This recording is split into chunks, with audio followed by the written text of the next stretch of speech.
Hi నమస్తే అండి. నేను మీ Shweta. Welcome to my YouTube channel అమ్మాయి గారి వంటలు.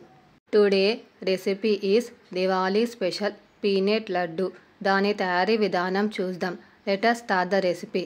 ముందుగా ఒక బౌల్లో 1 కప్ పల్లీలను వేసి దూరగా మంచి కలర్ వచ్చేంత వరకు వేయించుకోవాలి. అవి వేగగానే ఒక బౌల్లోకి ట్రాన్స్ఫర్ చేసుకోవాలి. పల్లీలు వేడి మీద ఉండగానే రబ్ చేస్తూ ఇలా పొట్టుని నీట్గా తీసుకోవాలి. పల్లీలను మిక్సీ జార్లో వేసుకొని ఆయిల్ రిలీజ్ అవ్వకుండా ఇలా కోర్స్గా గ్రైండ్ చేసుకోవాలి. ఇప్పుడు ఇందులో మిక్సీలో గ్రైండ్ చేసుకున్న 1/2 కప్ పచ్చి కొబ్బరి తురుము, 1/2 కప్ పాలను వేసుకొని మధ్య మధ్యలో వాటర్ని పోసుకుంటూ ఫైన్ పేస్ట్ లాగా గ్రైండ్ చేసుకోవాలి. నాన్ స్టిక్ గిన్నెలో ఫైన్గా గ్రైండ్ చేసుకున్న పేస్ట్ 3/4 కప్ షుగర్ని వేసుకొని మంటని సిమ్లో పెట్టుకొని స్పాచులాతో కంటిన్యూస్గా కలుపుతూనే ఉండాలి. లేకపోతే ఇది గిన్నెకి అతుక్కపోయి ఉండలు కడుతుంది.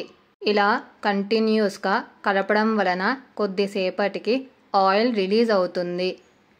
ఆయిల్ రిలీజ్ అవ్వడానికి 15 నిమిషాల సమయం పడుతుంది.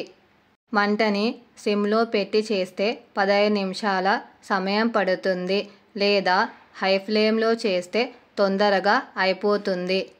ఇప్పుడు ఇందులో ఇలాచీ పొడిని వేసి ఒకసారి కలుపుకోవాలి. ఇది వేడి మీద ఉండగానే ఇలా బాల్షేప్ వస్తే చాలు దించేసుకోవాలి. ఈ మిశ్రమాన్ని కొద్దిసేపు చల్లారనివ్వాలి. ఇది చల్లారాక వీడియో క్లిప్లో చూపించిన విధంగా రౌండ్ షేప్లో లడ్లు చేసుకోవాలి. ఇలాగే మిగతావన్నీ చేసుకోవాలి. పీనట్ లడ్డూని ఒక ప్లేట్లో సర్వ్ చేసుకోవాలి. మీకు ఈ రెసిపీ నచ్చితే ఒక లైక్, అలాగే షేర్ చేసి మరిన్ని వీడియోస్ కోసం ఛానల్ని సబ్స్క్రైబ్ చేసుకొని వీలైతే రెసిపీని ట్రై చేసి ఫీడ్బ్యాక్ రూపంలో నాకు కమెంట్ చేయడం మాత్రం మర్చిపోకండి.